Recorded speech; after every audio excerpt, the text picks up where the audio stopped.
Many of my clients tell me that one of the most awkward conversations they can have is knowing how to comfort someone who has just shared bad news with them. They don't know what to say, and the whole conversation just makes them really uncomfortable. The feeling of discomfort is the same, regardless of whether they're talking to friends, family, strangers, colleagues, or someone they supervise. Never fear. In today's video, I'm going to share with you exactly what to say when someone shares bad news with you, no matter what the bad news is, so that you can respond in a way that's kind instead of awkward. Make sure to stay to the end, where I give several suggestions on how to offer to help someone who has just shared bad news with you in a way that will be well received and very appreciated. Hi there, it's Julie, your conversation expert. I teach highly driven professionals the communication and leadership skills needed to uplevel their careers. Now today, we're going to go over what to say when someone shares bad news. Although this conversation is most likely to come up with someone you do know, it can surprisingly happen when making small talk with strangers as well. If small talk in general is something that you struggle with, be sure to grab my free guide, 7 Tips for Small Talk Success. There's a link in the description below. If you want to know what to say when someone shares bad news with you, let's first cover 3 important things you shouldn't say if you want to be kind without being awkward. Number 1, don't start any response with the phrase "at least." Examples here would be, "At least it wasn't any worse than that," or "At least they're not hurting anymore." The short explanation here is that the phrase "at least" always sounds dismissive, even when that's not your intention. And it makes the person hearing it feel like they're not allowed to express their real emotions or be able to express their true level of distress because you've cued to them that you want them to be able to look on the bright side. 2, don't make any jokes related to the bad news. This is usually your own awkward feelings about the conversation bubbling over, and the joke is usually you making an attempt to lighten the mood because you are so uncomfortable with the conversation. But this is always a bad idea. It's either going to make the entire conversation seem super awkward, or it's going to come across as you not having any empathy for the very real distress that this person's feeling. Either way, it's not a good look for you. Hard pass. 3, don't try to jump straight to fixing it. Don't put your fixing hat on and try to create an immediate action plan for how we're going to handle this situation and we're going to make it better and everything's going to be okay. And on that note, don't tell them that everything's going to be okay. You can't know that. You don't have a crystal ball. You can't see into the future. You don't know for sure that the situation will be okay. And that person knows that. So they don't find any comfort in you telling them that everything's going to be okay. Although you are obviously meaning well when you say this, it again comes across as dismissive or out of touch. So don't go there. The other thing to keep in mind is that if you are trying to jump straight to fixing the problem, you can actually create a lot of anxiety in the other person because you are trying to take action on something they are still trying to process. And most likely they don't have the bandwidth to hop on board with your action plan right then. I'm a fixer too, y'all. So this is something that was really hard for me to learn myself. But I promise you it's going to come across so much better and so much more authentically comforting to the other person if you can hold yourself back from this strong need to try to fix the fact that the person across from you is hurting. If you want deeper explanations on why to avoid these certain phrases, or a more in-depth conversation about this topic in general, including lots of suggestions on what exactly to say in a wide variety of difficult situations, make sure to check out my #1 best-selling book, Navigating and Avoiding Awkward Conversations. In it, I cover a wide variety of topics, including small talk, conflict management, and how to lean into difficult conversations around illness, grief, and end-of-life issues. Check out the link in the description below. Now that we've clarified a few key mistakes to avoid, let's cover what you should say when someone shares bad news with you so that you can come across as kind instead of awkward. A quick note that all of the suggestions here have the same theme in common, which is acknowledging the difficulty of the situation that this person is facing and validating their feelings. 1.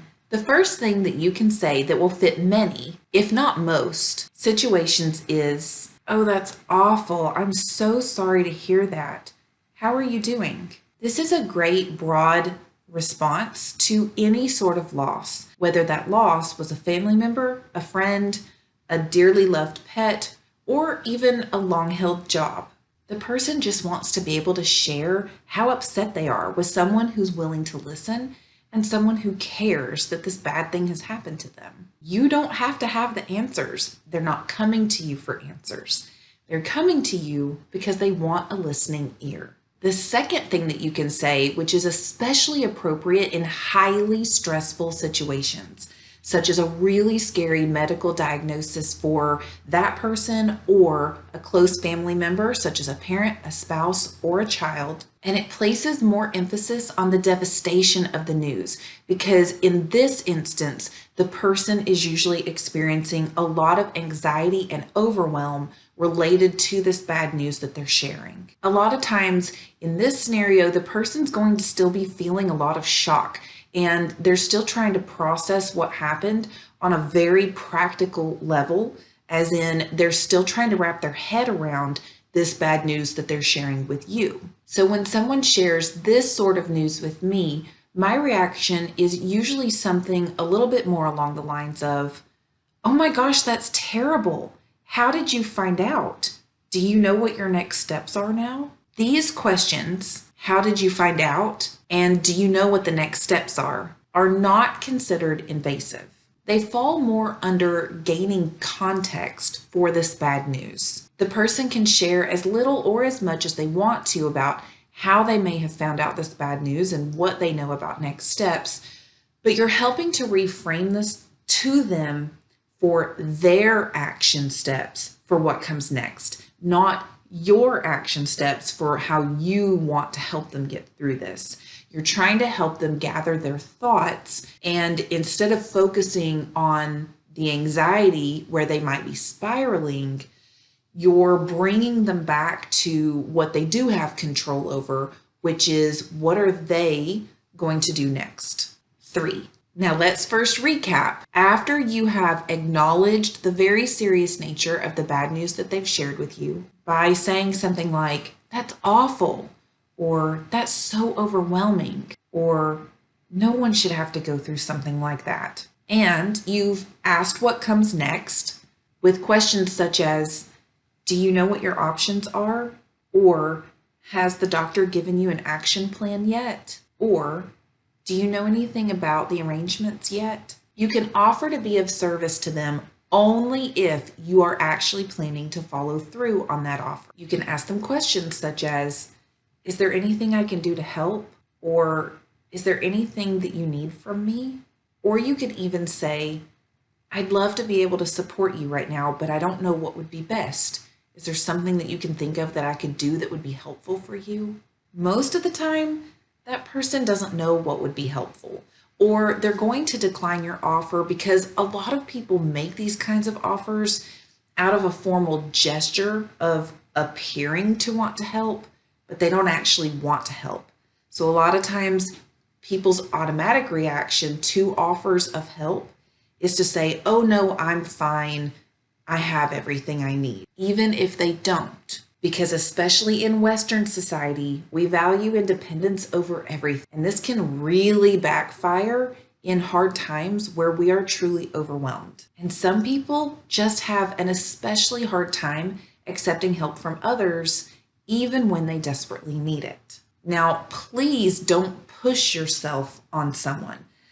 Sometimes a person truly just needs time and space to process whatever's going on in their life, and they really truly are not in a place to accept help from other people at that moment. So don't think that you're doing the right thing by pushing yourself on someone if that's not what they want. However, because it's customary in Western culture for you to say, is there anything I can do to help? And that person to say, oh no, I'm fine, thank you. Even if they do need help, you can follow this up with 1 or 2 suggestions of how you feel that you could help them and see if that changes their answer. Sometimes people say, no, there's nothing you can do because they don't even know what they need, or they're afraid to ask you for something specific in case that might not be what you had in mind. And then it's made you uncomfortable because now you feel obligated to something that you don't really want to do. So if you are the first one to suggest a way that you can help, it makes it easier for that person to accept your offer of help. Something that is easiest for people to say yes to is an offer of food. So you could offer to bring a meal, or you could offer to arrange a meal to be delivered to them via an online service. There's so many of these available these days, and the convenience factor is A+. You could also offer to help offload some of their work-related stress if this is someone who you work with. If it's a colleague and you do some sort of shift work, you could offer that if they need to switch shifts with you, that you would be very willing to do that. And that may be something that could be extremely helpful to them at some point. If this is someone that you supervise, making sure that they know that you are readily available to approve any time off that they request, or to help point them in the direction of HR or any other support options that are available through the company, will just help them to know that you are a ready resource for them. If this is someone you are very close to, such as a very close friend or family member, you could go one step further to offer to maybe watch someone that they usually care for, like an elderly parent, a disabled sibling, or a small child, to help give them time to either grieve, to process, to sleep, to run errands, to make arrangements. There could be so many things that it would be helpful to them to have some time to themselves, and offering to offload some of that caregiver burden could be a fantastic way to support them in this moment. You could also offer to do something like come over and tidy their house. Maybe you could offer to do some laundry, do some dishes, help to clean up if they have small children. These little things can make a huge difference in someone's level of anxiety. If this is someone you don't know that well, skip the offer to help. Simply tell them that you're hoping for the best outcome for them if it's something other than a loss.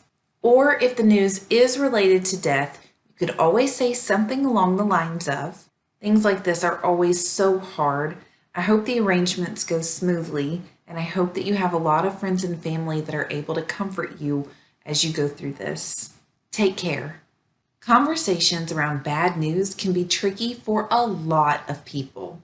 If you'd like to go a little deeper on the topic of difficult conversations, I highly recommend checking out my playlist, Difficult Conversations. You can find a link to it here or in the description below. I hope you found this video to be very helpful. If you have, it'd mean a lot to me if you would give it a like and maybe share with or tag a friend who you think would also find this video to be helpful. Make sure to subscribe to my channel so you don't miss a single video. Next week's video is all about what to do when someone interrupts you in a meeting. So I know you don't want to miss out on that one. And in the meantime, please check out these other very helpful videos. Again, this is Julie, your conversation expert, and I'll see you next week.